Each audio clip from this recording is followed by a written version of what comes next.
Hi, my name is Kiki. I'm in a quick recap of all the patch 7 updates so that you don't have to spend your time, browsing through all the notes and reading. You can just pop this on and listen as you're creating your next tab. If you love being the worst in your playthroughs like me, I love being evil. Don't take that out of context. I love being evil in Baldur's Gate 3. I love playing Dark Urge. I think I'm on my 3rd or 4th Dark Urge run. I'm obsessed. This latest update has got you covered with brand new evil endings. I am super excited and I cannot wait to share what those are. From the teasers that we got, they seem exactly like what I was expecting that first time around playing those evil endings. I was really disappointed with one of the reject ball, stay evil endings, and I am really excited to see the different branches that you can take and see what those endings are now. There is more Dark Urge reactivity, so that is going to mean some extra dialogue options when you're playing as the Dark Urge. I am so pumped because like I said, I've played Dark Urge so many times and I love playing it because you get all those extra options. I'm really psyched to see what new dialogue and what else there is, all the gory details. I totally forgot to mention that you can now have Alfira in your party when playing as the Dark Urge, and they now have added Killing the Night Song as the Dark Urge as an inspiration event. I'm obsessed with this. One thing that I've been doing with all my playthroughs is I've been trying different backgrounds and getting all of the inspiration. That's been my scavenger hunt, if you will.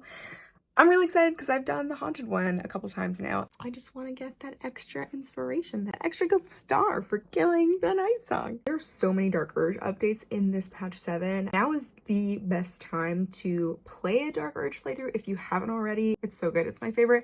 And with all of these new updates, I feel like the game is going to feel really fresh. I am a huge modder. I think I have 400 mods in my game right now. 400. Seriously, I need to make a tutorial because I have only broken my game once, but I fixed it. It runs really smoothly and my game looks awesome. So Mod Manager is officially now in the game. I will probably make a separate video just breaking down the Mod Manager once I get acquainted with it. I am really excited to have just an easy way to organize my 400 plus and counting mods. Next up is getting rid of the split screen co-op. If you've ever played co-op, it's super annoying to just have the split screen the whole time. Now when you and your friends are playing, you guys, when you're near each other, you'll be able to see each other on the same screen. Handy dandy. I feel like BG3 is such a beautiful game, and the split screen, it kills me because it takes away from the atmospheric feeling of it. Anyway, super great addition. Our baddies have got some big updates. They've just been made more bad, more bougie. Dror Raglan, he has got a new spell called Arachnic Compulsion, meaning he's going to tell those little spiders in the spider pit to come get you, which makes sense. I mean, they're not doing anything else. I believe they also made just honor mode harder.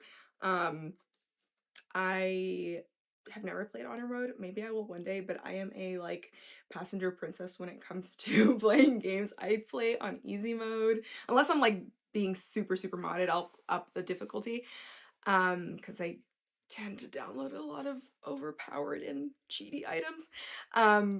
But I have not tried honor mode, but for those of you that have, please let me know. Is it worth it? Is it fun? Does it change the experience at all? I don't know. A few UI updates because we all need some good old clean UI. They have added some upscaling in the options section, as well as some tweaks to the reactions UI. You can now just toggle the reactions that you want instead of having to choose yes, no each time. As for Gale, he'll now be able to give him magical items from the Traveler's Chest because I don't know about you, but I throw everything in there. So it's really helpful to just be able to pull from there instead of having to remember to go to the Traveler's Chest to feed little buddy Gale. One quick thing that always bothered me when I was creating my character, and when you jump back from Dream Guardian back to your character, it resets your name. This will no longer happen. This was fixed. They also fixed this happening with the Dark Urge, thank the gods. As for some art fixes that were included in patch 7, we are getting a new loading screen. Ooh, I'm gonna have to turn off my loading screen mod. I played so much that I got tired and I downloaded some new custom concept art ones, but I'm excited to see the new ones. So I'm going to take off that mod so that I can see the new loading screens. I believe it's like the busy streets of Baldur's Gate. So very exciting. They also fixed the adamantine armor for female dwarves, no more clipping, no more fashion faux pas there, as well as for the large body type. I believe it's like body type 3 male, body type 4 male characters. As for animations, all you simps out there, I know. So now we have got some new idle camp animations for Astarion. It's not just him like reading a book, like let's be real. We know you're not that studious, Astarion. Minsk also, I believe, has some like Tai Chi inspired moves. Karlach is no longer brushing the shaved side of her head. She was just mixed up a bit. She is now just, you know, cleaning up the correct side of her head. There were also some kisses polished up for the Shadowheart romance, specifically for the larger bodied and dragonborn characters, because of course dragons can be lovey-dovey too. A few scripting updates, small fixes, but they are important, and they also fixed some romance party banters that were hard to trigger before. I don't know specifically what those are, but as soon as we find out, I'll let you know. As for the epilogue, Lae'zel, she now has a little bit more to say in the epilogue, and this was a big one that I saw a lot on Reddit and Instagram, and it was a good point. They have updated the companion's reactivity to Astarion, and basically having to like run out of the sun after he, you know, doesn't ascend. The companions are just like crickets and there's no reaction. So I'm really happy that they added in some companion reactions for Astarion's unascended ending. Will also, for all you Will romancers, Will is like the sweetest romance partner. I love Will.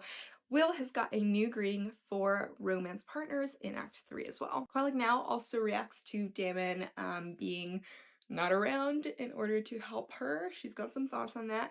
And Minthara also has some reactions if you knock her out in Act 1 in order to, you know, recruit her in Act 2. Minthara's got something to say when you knock her out. I mean, I would too.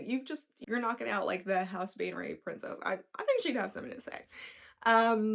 Excited to see what she says. I love Minthara so much. Speaking of Minthara, this is editing me. Minthara now also has a few extra dialogue options where she talks about Oren after you defeat her. And they also fixed a bug where she no longer acts like you still are Baal's princess after you're stripped of Baal's influence. As far as performance updates, they also made a quick bug fix. This was happening to me so much, where you get like trapped in an eternal slumber when you long rest. That has been fixed as well. Running through the lower city is now going to be a little less laggy. You'll also notice better memory management when handling lots of loot and items and all that. And the cinematics got some love too. The cutscene with Answer's bones has been revamped in the Wormway in Act 3. I'm really excited to see that because I love Answer. I really wish that there was more content around him, and I'm really excited to see how they revamped that cutscene. They've also edited, y'all Ascended Astarion fans, including myself, won't need a mod for this one. They have updated some of the facial expressions and, you know, rigging and emotions for the characters across companion dialogue. So, Ascended Astarion kisses. I'm excited. Oh my gosh, I'm gonna have to make a couple new playthroughs. I've been thinking about this patch for so long, and I'm so excited to go through some new playthroughs, experience the game in a new light this time. I've been playing Baldur's Gate nonstop, and I have just been craving these, like, the mods, a few tweaks to, you know, Dark Urge and the cutscenes. I'm excited because it's gonna feel like a brand new playthrough. So drop down in the comments, are you playing Dark Urge? Let me know if you are. I would love to hear like what kind of build you're making. I'm thinking of a Loathsworn Drow this time around. I really want to romance Minthara. But I also need a character so I can like romance Astarion with all these like updates. I think I'm just gonna have to do a playthrough for every single ending. That's just gonna be it. Thank you all so much. I am so excited, and if you need me, I will be tied to my computer playing Baldur's Gate 3 forever.